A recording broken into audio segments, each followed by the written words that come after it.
देश भर में सड़क दुर्घटनाओं में काफी बढ़ोतरी हुई है। देश भर में लापरवाही के कारण सड़क दुर्घटनाओं में 1,80,000 लोगों की मौतें हुई है। केंद्रीय परिवहन मंत्री नितिन गडकरी ने कहा है कि सड़क दुर्घटनाओं में केंद्र सरकार की ओर से 1.5 लाख रुपए के कैशलेस इलाज के लिए मुहैया कराया जाएगा। हमारे संविधान में ट्रांसपोर्ट ये सब्जेक्ट जो है ये कॉन्करेंट लिस्ट में आता है। जिन विषयों पर कानून बनाने का अधिकार राज्य को होता है वो स्टेट लिस्ट होती है, जिसमें भारत सरकार को होता है वो सेंट्रल लिस्ट होती है, और जिस पर दोनों को होता है वो कॉन्करेंट लिस्ट होती है। तो आज हमने राज्य के मंत्रियों को बुलाया था। कल दिन भर परिवहन विभाग के हमारे सचिव उमाशंकर जी और देश के सभी स्टेट के सचिव और ट्रांसपोर्ट कमिश्नर, इनकी दिन भर मीटिंग हुई। और आज हमने 7 जनवरी में 27 राज्यों के मंत्री आए थे, परिवहन मंत्री, उनके उपस्थिति में 17 विषयों पर चर्चा की है। ये दोनों मीटिंग में विशेष रूप से इस सेक्टर को ट्रांसफॉर्म कैसे करना, इसके बारे में ट्रांसपोर्ट सेक्टर को वर्ल्ड स्टैंडर्ड का करते हुए इसमें जो कमियां हैं उसको दोनों मिलकर, सबने मिलकर कैसे सुधारना, इसके ऊपर विचार हुआ। सबसे पहले प्रायोरिटी रोड सेफ्टी के लिए थी, और रोड सेफ्टी में 2024 का जो ये आ रहा है उसमें 1,80,000 मौतें हुई है। 30,000 लोगों की मौतें जो है वो हेलमेट न पहनने के कारण हुई है। दूसरी गंभीर बात यह है कि 18 से 34 वयोवर्ग में 66% मौतें हुई है। हमारी स्कूल और कॉलेज के सामने एग्जिट एंट्री पॉइंट में उसकी ठीक व्यवस्था न होने के कारण 10,000 बच्चों की मौतें हुई है। हमारी स्कूल के लिए जो ऑटो रिक्शा है और जो मिनी बस है उसके बारे में भी हमने नियम बनाए ताकि इसके एक्सीडेंट में बड़े प्रमाण पर मौतें हुई है। तो पहली बात तो रोड सेफ्टी, इस विषय पर काफ़ी डिटेल में चर्चा हुई, और ब्लैक स्पॉट्स को आइडेंटिफाई करना, रोड इंजीनियरिंग, ऑटोमोबाइल इंजीनियरिंग में हमने सुधार किए हैं, और ड्राइवर्स के बारे में लेन डिसिप्लिन है।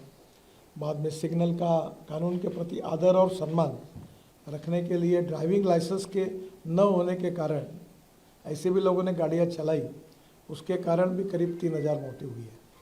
तो ये सब आइडेंटिफाई करके रीज़न पे चर्चा हुई, और आगे सबने मिलकर ये निर्धार तय किया है कि हम इसको कम करने की कोशिश करेंगे। दूसरा इम्पोर्टेंट एजेंडा था वो ड्राइविंग ट्रेनिंग सेंटर का था। हमारे देश में 22 लाख ड्राइवर्स की कमी है, और उसके ऊपर भी आज हमने एक नई पॉलिसी बनाई है, और वो पॉलिसी जो है इस किताब में जो आपको देंगे, तो ये भी चर्चा उसमें हुई। बाद में जब एक्सीडेंट होता है तो हमने एक नई स्कीम शुरू की है, कैशलेस ट्रीटमेंट, और एक्सीडेंट होने के बाद तुरंत 24 घंटे के अंदर जैसे पुलिस में इंफॉर्मेशन जाएगी तो डॉक्टर जो होगा उसको, वो जो पेशेंट एडमिट होगा उसको 7 दिन तक ट्रीटमेंट का खर्चा या मैक्सिमम अप टू 1.5 लाख रुपए हम तुरंत देंगे उसकी ट्रीटमेंट के लिए। बाद में हीट एंड रन विक्टिम्स जो है उसमें भी मृत्यु होती है तो हम 2 लाख रुपए देंगे। इसके साथ साथ ये कैशलेस ट्रीटमेंट में हमने पायलट प्रोजेक्ट कुछ राज्यों में किए, कुछ कमियां ध्यान में आई, उसको सुधार कर अब नए आदेश हम वितरित करेंगे, और ये भी निश्चित रूप से उपयोगी होगा।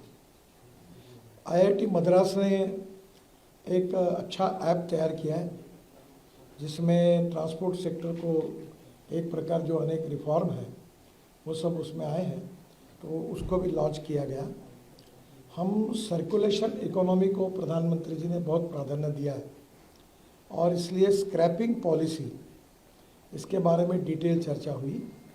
अभी जो गाड़ी लेते समय जो रजिस्ट्रेशन फ़ी होती है उसमें अगर आपके पास स्क्रैपिंग सर्टिफिकेट होगा तो नई गाड़ी खरीदते समय आपको 50% यानी 50,000 रुपये की सहूलियत देने की योजना है। उसके साथ साथ जो मैन्युफैक्चरर है उन्होंने 1.5 से 3% तक कॉस्ट में अगर सर्टिफिकेट हो तो वो भी सहूलियत देंगे। अब नई गाड़ी खरीदते समय पुरानी गाड़ी को स्क्रैपिंग करने के बाद उसके सब फायदे जो है अब मिल रहे हैं, और जिसके कारण देश में बड़े प्रमाण पर ये स्क्रैपिंग सेंटर शुरू हुए हैं।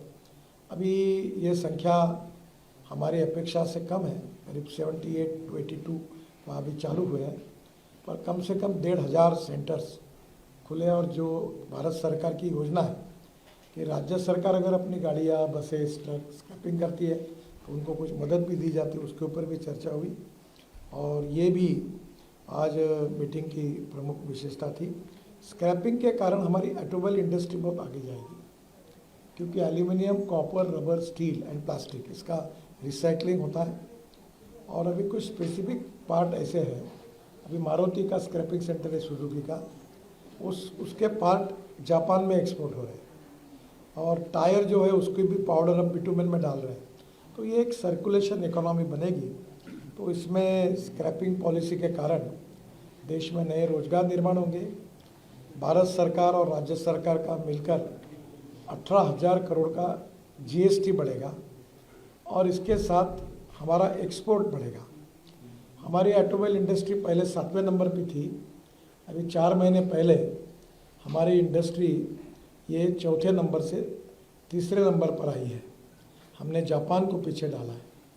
हमारी इंडस्ट्री का एक समय साइज जब 14 में हमारी सरकार आई तब 7 लाख करोड़ का था। अभी हमारे ऑटोमोबाइल इंडस्ट्री का साइज 22 लाख करोड़ का है। अमेरिका नंबर 1 पर है, उनका 78 लाख करोड़ है। चाइना नंबर 2 पर है, उनका 47 लाख करोड़ है। और भारत 22 लाख करोड़ है। अभी इसके सबके कारण हम लोग जिस प्रकार से स्क्रैपिंग पॉलिसी, ऑटोमोबाइल को प्रोत्साहन मिला है, अल्टरनेटिव और बायोफ्यूल में हम वर्ल्ड में लीड कर रहे हैं।